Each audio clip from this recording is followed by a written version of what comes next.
রিজুদা এবং ডাকু পিপ্পাল পাড়ে। আজ শুনবেন পঞ্চম পর্ব। রিজুদা পাইপটা অ্যাস্ট্রে থেকে তুলে নিয়ে নতুন করে টোব্যাকো ভরল। তিতির বলল, বলো রিজু কাকা, তারপর কি হলো? তবু বাঘটার কথা আরেকটু বলো। হবে আর কি, আমাদের মন সত্যি খুবই খারাপ হয়ে গেছিল। অত বড় বাঘ কি আর মারার সুযোগ পাবো?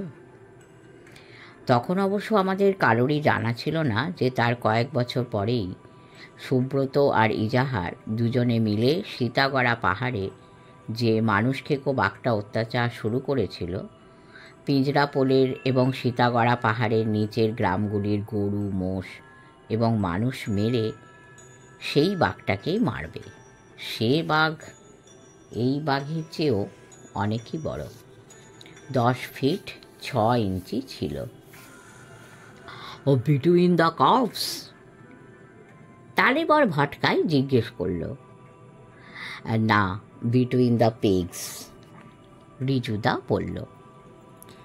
রিজুদার গল্প শেষ হতে হতে আজ্জু মোহাম্মদ ফিরে এসেছিল নাখুদা মসজিদ থেকে মাগরিবের নামাজ সেরে আমাদের পাশে চেয়ার পেতে বসে গল্প শুনছিল। রিজুদার এসব গল্প আমাদের চেয়ে তার তো আরও বেশি ভালো লাগার কথা, কারণ তার বাবা মোহাম্মদ নাজিম ওই সব নাটকের প্রধান ভূমিকাতে ছিলেন এবং ওই সব বনাঞ্চল তার জন্মভূমি হাজারিবাগেরই কাছে। অথচ তার বাবার মুখে এইসব গল্প শোনার সৌভাগ্য থেকে সে বঞ্চিত ছিল। রিজুদা এইসব পুরনো দিনের গল্প বলতে বলতে প্রায়ই থেমে যায় আজকাল। মাঝে মাঝে বলে, দুষ, এসব কথা মনে করতেও আর ভালো লাগে না। সবাই যে এত তাড়াতাড়ি চলে যাবে কে ভেবেছিল? রিজুদার বন্ধু গোপাল সেন হঠাৎই সেরিব্রাল স্ট্রোক এবং হার্ট অ্যাটাকে চলে গেছেন কিছুদিন আগে। তার অল্পদিন পরেই সুব্রত চ্যাটার্জি বা নাজিম সাহেবের সুরবত বাবুও ব্লাড ক্যান্সারে, আর নাজিম সাহেব নিজে তো গেছেন আরও আগেই। রিজুদা তারপর আমার দিকে ফিরে বলল, এই সব গল্পগুলো তুই কিন্তু লিখিস রুদ্র, আমারও কবে কি হয়ে যাবে। এইসব গল্প বলার তো আর কেউই থাকবে না। যারা তোদের রিজুদার গল্প শুনতে তোরই কল্যাণে ভালোবাসে, তারা তোর লেখার মাধ্যমে অন্তত পড়তে পারবে, পড়ে আনন্দিত হবে। তিতির বলল, আজে বাজে কথা বলো না তো রিজু কাকা। তোমার বন্ধুরা আগে আগে চলে গেছে বলে তোমাকেও যেতে হবে, তার কি কোনো মানে আছে? না, কোনো মানে নেই। তবে মানুষের জীবন তো, ঈশ্বর মানুষকে অনেককেই জ্ঞানগম্যি দিয়েছেন, কিন্তু কোন মুহূর্তে যে কাকে যেতে হবে সেই খবরটুকুই জানতে দেননি। এই মুহূর্তেই হয়তো যমদূত আমার পেছনে দাঁড়িয়ে আমার কথা শুনছে আর মিটিমিটি হাসছে। তারপরই তিতিরের দিকে ফিরে বলল, আচ্ছা তিতির, তুই কি টলস্টয়ের সেই বইটা পড়েছিস?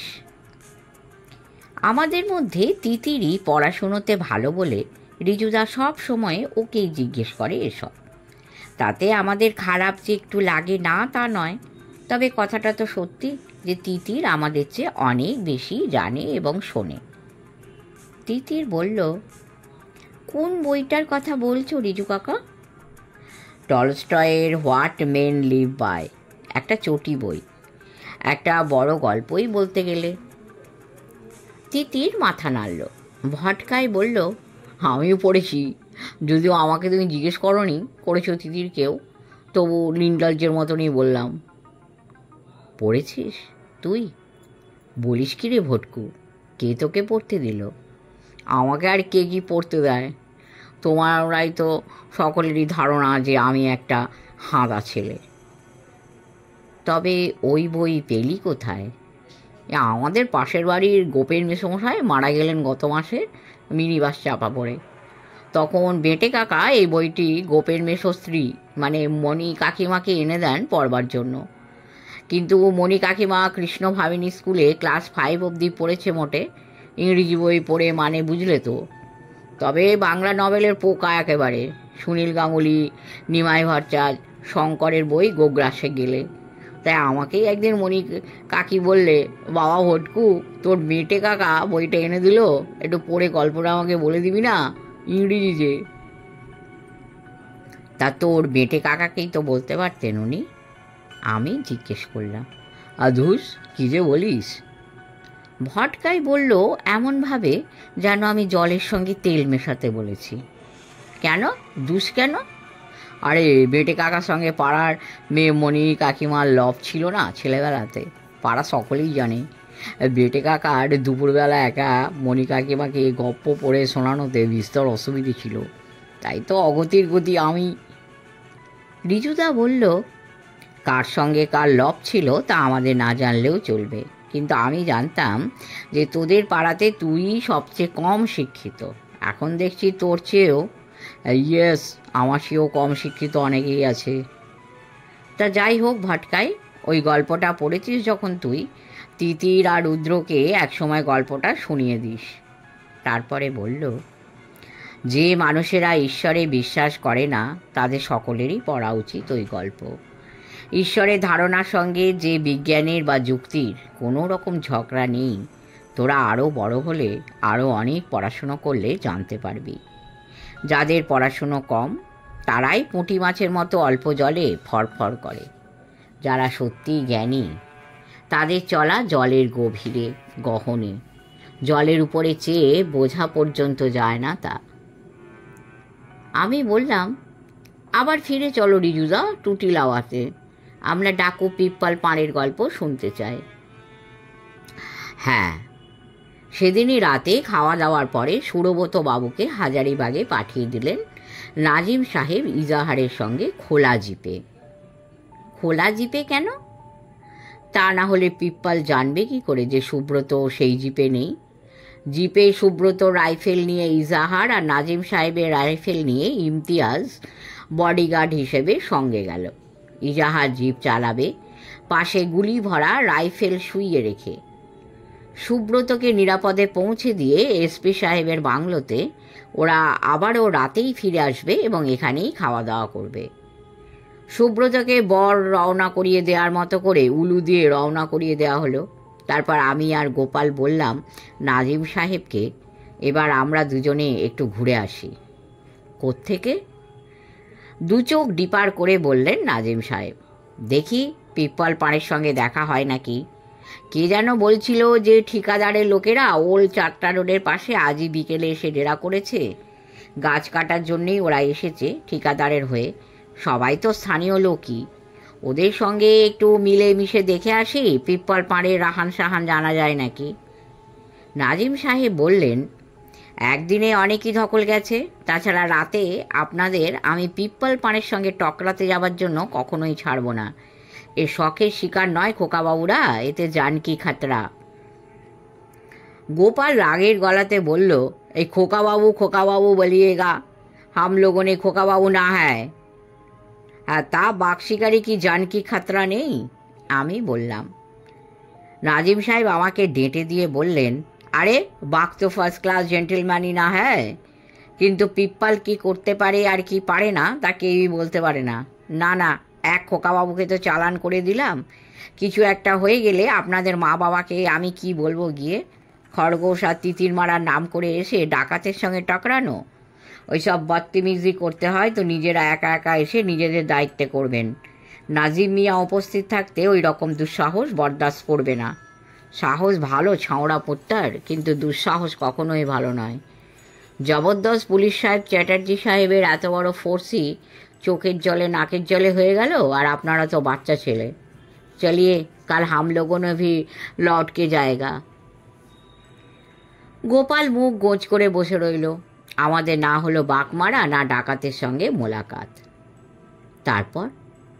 তারপর আর কি, সেই যাত্রা হাজারিবাগ হয়ে কলকাতা ফিরে আসতে হলো। আমরা সবাই হতাশ হলাম রিজুদার গল্প শুনে। এ আবার গল্প হলো নাকি? ভটকায় বলেই ফেললো আমাদের সকলের মনের কথাটা। হলো না? না, অ্যাকশন হলো না, গুলি চললো না, কারোর খুবড়ি উঠলো না, গুলোতে হাত পা খোয়া গেল না একজনেরও, তো কিসের গল্প হলো? দেখ, সময়টাই নষ্ট হলো আমাদের। রিজুদা হাসছিল, বলল, সে যাত্রা দেবদর্শন হলো না বলে কি পরেও আর কখনো হলো না? আমাদের এমন টেনশনে না রেখে বলেই ফেলো না পুরোটা রিজু কাকা, তিতির বলল। আরে ঘটনা যেমন যেমন ঘটেছিল আমি তো তেমন তেমনই বলবো নাকি? আশ্চর্য তো।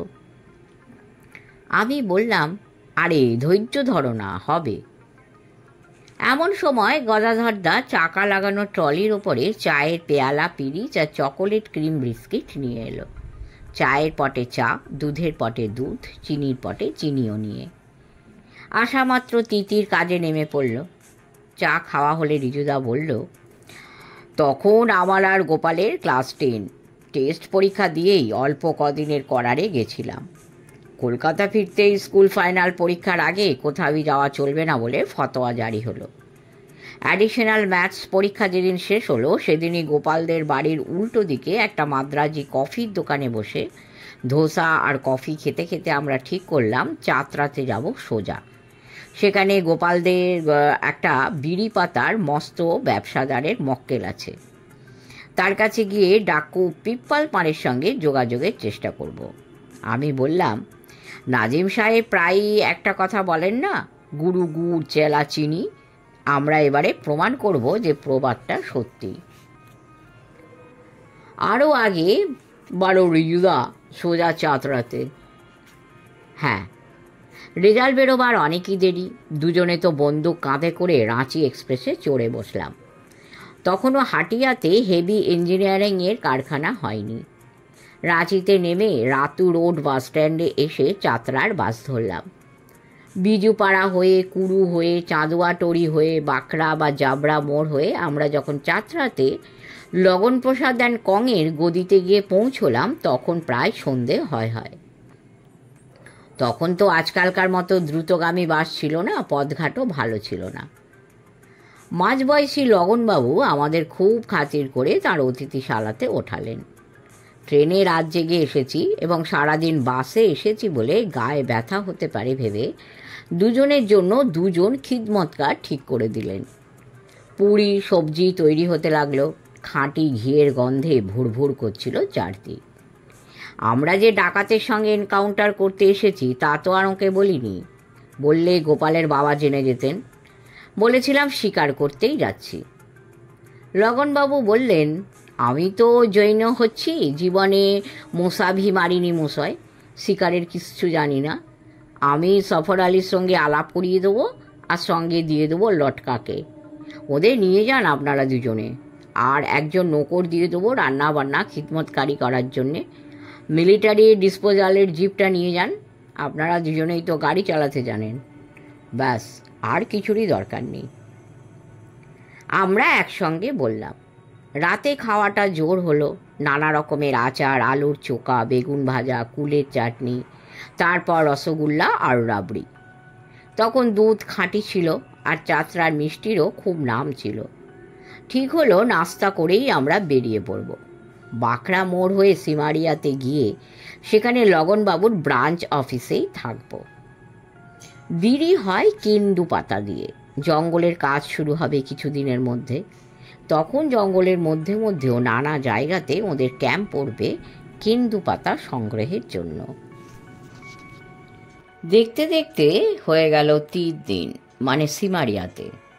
সফর আলী মানুষটার বয়স হবে 40, বেটে খাটো, শক্ত সমর্থ, কট্টর মুসলমান। দিনে 5 ওয়াক্ত নামাজ পড়ে, ফজরের নামাজ থেকে শুরু করে ঈশার নামাজ অবধি। চোখের দৃষ্টি খুব প্রখর, যদিও চোখ দুটো কুতকুতে। তার চোখের দিকে চেয়ে কথা বলা যায় না।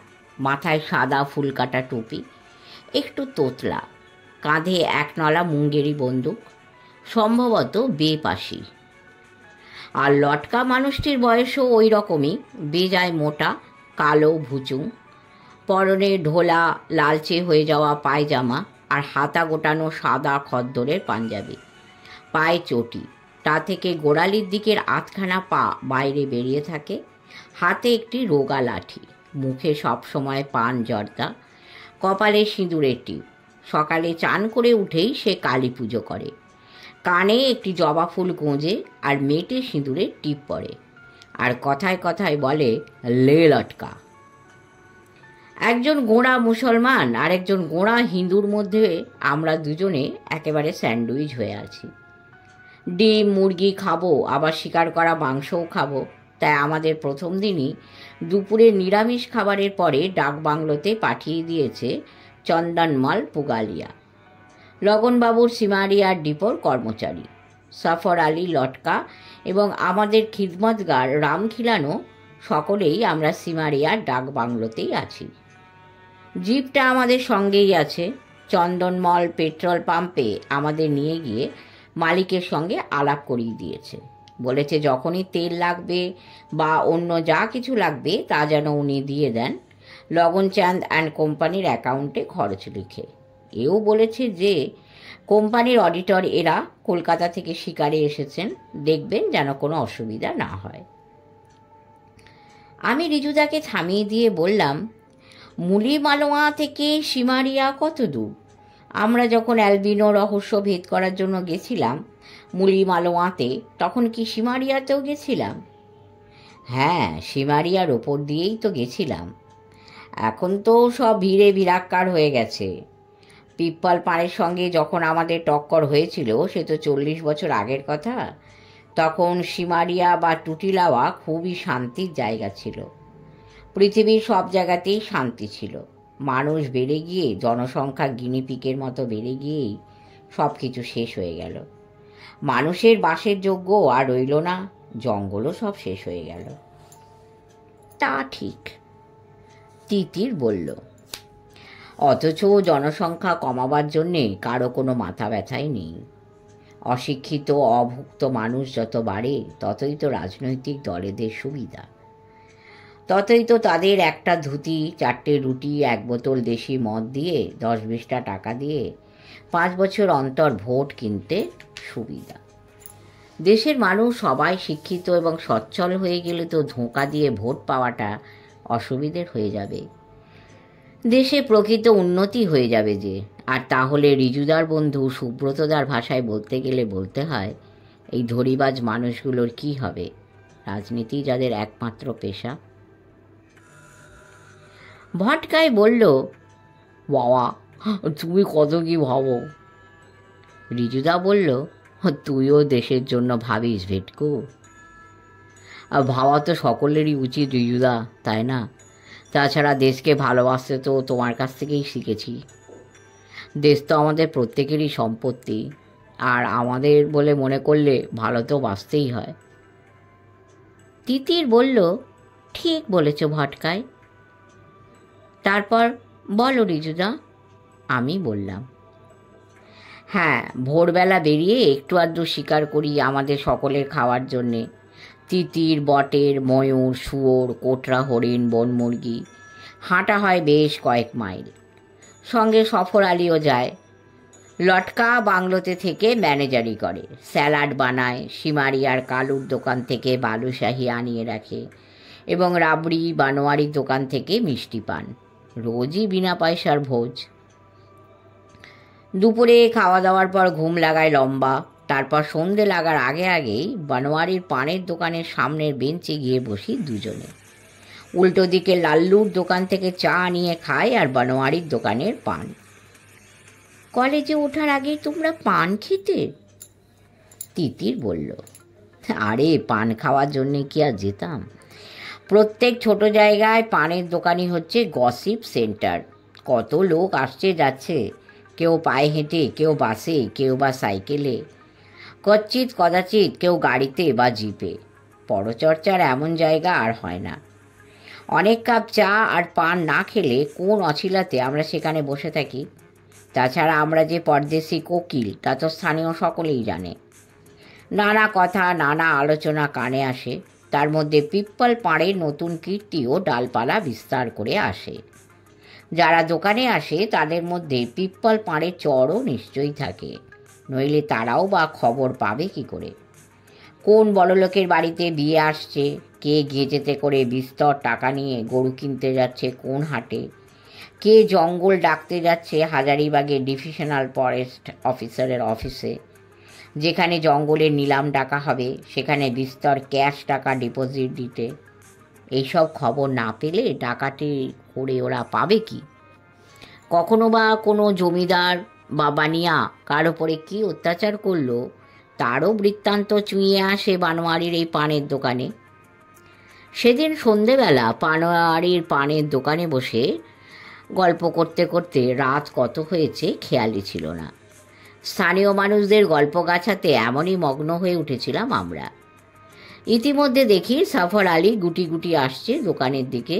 পরনে নীল সাদা খোপ খোপ লুঙ্গি, তার ওপরে নীল রঙা ফুল শার্ট, মাথায় সাদা টুপি, পায়ে নাল লাগানো মোষের মোটা চামড়ার জুতো। বানোয়ারি দোকানটা ছিল মস্ত একটা সাগুয়ান গাছের নিচে, যাত্রা, হাজারিবাগ আর বাঁকড়া মোড়ের রাস্তার চৌমাথাতে। सफर अली एसे बोल, लटका आप लोगों की आने के लिए बोलिन, खाना बन गया, ठंडा हो रहा है। सफर आली যখন আমাদের সঙ্গে কথা বলছে তখনই সাইকেলে করে একটি লোক এলো যাত্রার দিক থেকে। এসেই পা দুটো দিয়ে ব্রেক কষে দাঁড়িয়ে বলল, দো পান, কালি পিলি জর্দা দেকার। ছিপছিপে লোক, বয়স 40 হবে, পরনে দেহাতি খদ্দরের একটা হলদে পাঞ্জাবি আর পাজামা। বানোয়ারি তাড়াতাড়ি পান দিল, তাকে যেন একটু নার্ভাস দেখালো। পিচিক করে কিছুটা পানের পিক ফেলে আর কিছুটা খুশবুদার জর্দা দেওয়া পিক গিলে সফর আলীকে সে বলল, আরে মিয়াঁ সাব, তু এথিকা কাল থু হুঁ। লোকটা আসতেই সবাই চুপ করে গেছিল এবং বানোয়ারি তড়িঘড়ি পান দেওয়ার মধ্যে একটা অস্বাভাবিকতা ছিল। লোকটা যে দুগ্গি তিগ্গি কেউ নয় তা তার চোখ দুটোই বলে দিচ্ছিল, আর ব্যক্তিত্ব। সফর আলী লোকটাকে দেখে চমকে উঠল মনে হলো। বলল, मैं मेहमान लोगों का साथ आया। कहाँ से आया तुम्हारा मेहमान लोगों ने? कलकत्ता से, कंपनी की एडिटर साहब की लड़का और उन्हीं की दोस्त। तब तो बहुत पैसा वाला आदमी होगा, तू इसीलिए चमचागिरी करल थू। क्या ऑडिट करने के लिए आया ये छावड़ा पुत्तर लोग? আমাদের খুব রাগ হয়ে গেল। রাজিম সাহেব আমাদের ছাওড়া পুত্তান বলেন সেটা অন্য ব্যাপার, এমন আনজান লোক আমাদের এমন তুচ্ছ-তাচ্ছিল্য করছে। সফর আলী প্রতিবাদ করে বলল, मैं क्या करूं, सेठ ने भेजा तभी ना आया, मैं तो नौकरी ही ना करता है। লোকটা বলল, सच्ची बात, मगर कौन है तुम्हारा सेठ? कहाँ की सेठ? चतरा की, और कहाँ की सेठ मिलेगा मुझे? मैं तो चतरा में ही रहता है। नाम तो बताओ मेहरबानी करके तुम्हारे सेठ की। सेठ लगन चाँद मालपानी। अच्छी बात। तो यहाँ ठहरा है कहाँ? चंदनमल की डिपो में? नहीं, डाक बंगला में। अच्छा बात। तो ऑडिटर लोगों ने क्या ऑडिट करने के लिए आया यहाँ? शिकार खेलने के लिए आया। इन लोगों ने तो पढ़ता है कॉलेज में, ऑडिटर 3 बन गया। বলেই আমাদের দুজনের আলাপ করিয়ে দিল সফর আলী লোকটার সঙ্গে। আমাদের বলল, ये भी बहुत ही भारी शिकारी है, पहले गिरिडीह में अभ्र की खदान में काम करता था। ये भी तो बोलो मियाँ, जे तुम भी काम करता था वही खदान में। বলতেই সফর আলী যেন মিয়ে গেল, বলল, ছোড়ো পিপ্পল, ওসব পুরানা বাঁতে। আমি আর গোপাল চমকে উঠলাম পিপ্পল শুনে। এই কি তবে ডাকু পিপ্পল পাড়ে? লোকটি বলল, मैं थोड़ी भूल नहीं सकता मियाँ, सब कुछ ही मेरी याद रहता है, भूलना इतना आसान तो नहीं है ना। সফর আলী যেন খুবই ভয় পেয়ে গেল, বলল, चलिए चलिए खोका बाबू लोग, छौड़ा पुत्तन लोगों यहाँ कौन सी शिकार के लिए आया है? पांडुक की शिकार। এই কথাতে দোকান শুদ্ধ লোক চাপা হাসি হেসে উঠল। গোপাল আমার কানের কাছে মুখ নিয়ে বলল, সব গাঁওয়ার, কোনো ভদ্রতা জানে না। পাণ্ডুক মানে কি? তিতির জিজ্ঞেস করল। পাণ্ডুক মানে ঘুঘু পাখি। গোপাল দোকান শুদ্ধ লোককে হাসতে দেখে গলাতে সামান্য তেতো মিশিয়ে লোকটাকে বলল, চিবিয়ে চিবিয়ে और करे क्या, यहाँ पंडुक छोड़कर कुछ है ही नहीं, ना जंगल में ना बस्ती में। ऐसी बात? সেই লোকটা মানে পিপ্পল বলল, মনে হলো জায়গা মতোই বিধিয়েছে গোপাল। জি হ্যাঁ, ऐसी ही बात। গোপাল বলল তার ইয়ার্কির জবাবে গম্ভীর হয়ে, आप लोगों ने कौन सा হাতিয়ার से খেলিয়েগা শিকার? আবারও প্রশ্ন করল লোকটা। আমারও ততক্ষণে রাগ হয়ে গেছে। আমি বললাম, सिर्फ हाथों से। लोकटा बोल, हाथों में बहुत ताकत होगा आप लोगों की? जी हाँ, सिर्फ हाथों में ही नहीं, पैरों में भी काफी ताकत है। गोपाल बोल, बहुत ही खुशी की बात है, बहुत ही खुशी की संदेश है ये। हिंदुस्तान के घर घर में ऐसे नौजवानों की जरूरत पड़ी है आज। তারপরেই সাইকেলটা টেনে নিয়ে লাল কালো চেকচেক মাফলারটা গলাতে ভালো করে জড়িয়ে সফর আলীকে হাত তুলে বলল, खुदा हाफिज, इंशाल्लाह फिर मिलेंगे, मिलना तो होगा एक दफे कम से कम। তারপর আমাদের দিকে মুখ ঘুরিয়ে বলল, नमस्ते खोका बाबू लोग, जी खुलकर पंडुक मारिए, क्या जंगल में क्या बस्ती में, यहाँ तो सिर्फ पंडुक ही पंडुक और क्या। गोपाल बोल, सुना तो था जो बगवा भी है, मगर मिला सिर्फ पंडुक और खड़हा। अच्छा, বলেই লোকটা সাইকেলে উঠে চলে গেল। লোকটা চলে যেতেই সফর আলী বানোয়ারির দোকানের সামনের বেঞ্চে থপ করে বসে পড়ে বানোয়ারিকে বলল, एक প্যাকেট কিঞ্চি সিগারেট লানা ভাই। চলে যাওয়া লোকটার জলজলে চোখ দুটো তখনও যেন চিতাবাঘের চোখেরই মতো আমাদের দিকে চেয়েছিল। কিঞ্চি সিগারেটটা আবার কি জিনিস? ভটকাই বলল, সে তো তোরা দেখিসনি, আমাদের ছেলেবেলাতে ওই সব সিগারেটই পাওয়া যেত, সিজার্স বা কাঁচি, পাসিং শো। ভালো সিগারেট বলতে গোল্ড ফ্লেক 555। আর তারপর বলো, থামলে কেন রিজুদা? হ্যাঁ, দোকানি বানোয়ারি সিগারেটের প্যাকেটটা এগিয়ে দিতে দিতে বলল, गिरिडीह में क्या हिसाब किताब था पिप्पल से तुम्हारा मियाँ? लगता है कि पिप्पल की कुछ हिसाब पड़ी है, उधार सुधार लिया था क्या रुपया? उधार माने की उधार सुधार? তিতির বলল, উধার মানে ধার, উধার সুধার মানে ধার টার। সফর আলী বলল, पिप्पल अब भी ना बहुत रईस आदमी बना, उस टाइम में उसको मैं बहुत ही पीटता था ओबरो खदान में। उसको पीटता था काहेला? সমবেত পরচর্চাকারীরা অবাক হয়ে সমস্বরে শুধলেন। बदमाश था एक नंबर की, और हमारा मालिक बोलता था उसको पीटने के लिए। हमारा मालिक भी अच्छा आदमी नहीं था, उसका दूसरा हिसाब किताब भी था। পানের দোকানি बनवारी उत्कर्ण হয়ে জিজ্ঞেস করলো, उस बाद ही तो पिप्पल के पिताजी गिरिडीह छोड़कर झुमरी तिलैया चले गए, उसके बाद हजारीबाग जिला में आया होगा, मुझे पता नहीं था। শুধু बनवारी নয়, অন্য অনেকেই বলল, जरा संभाल के रहना चाहिए मियाँ, नहीं तो तुमको सिमारिया छोड़कर चला जाना चाहिए जल्दी। बाघरा मोड़ से लेकर सिमारिया, टूटीलावा, बनादाग होकर एकदम हजारीबाग तक पिप्पल की राज है। আমি বললাম, क्यों, क्या होगा? बहुत कुछ होने सकता खोका बाबू, पिप्पल करने नहीं सकता ऐसा कोई काम ही नहीं है, संभाल के रहिएगा। आप दोनों को भी वो गुम कर देने सकता है, बहुत ही कामीना आदमी है। गोपाल बोलो, काहे, हम लोगों से उसकी क्या मतलब? गुम कर दे के बहुत ही मोटा रुपया मांगेगा आप लोगों के पिताजी से, और क्या। आमी बोललाम, रुपया नहीं मिलने से आप लोगों की लाश लेने के लिए आने पड़ेगा उन लोगों की कलकत्ता से।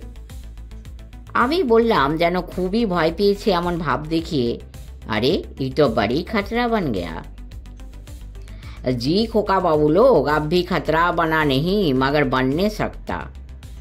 আমি আরো ভয় পেয়েছি ভাব করে বললাম, কাল ही सुबह भागेगा हम लोग यहाँ से, ऐसा ही करना, नहीं तो कम से कम ई मियाँ को चतरा वाला सुब्बे की बास में बैठा दीजिए।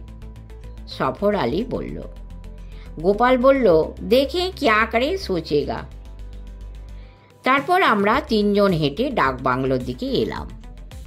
তারপর ভটকাই বলল। একটু থেমে পাইপে কটি টান দিয়ে রিজুদা আবার শুরু করল। শেষ হলো পঞ্চম পর্ব। পিপ্পল পানির সঙ্গে রিজুদার দেখা হলো। দেখা যাক এরপর কি হয়, অবশ্যই শুনবেন। সাবস্ক্রাইব করে আমাদের পাশে থাকবেন। অনেক ভালো থাকবেন। পরম করুণাময় আপনাদের সকলকে ভালো রাখুন। নমস্কার।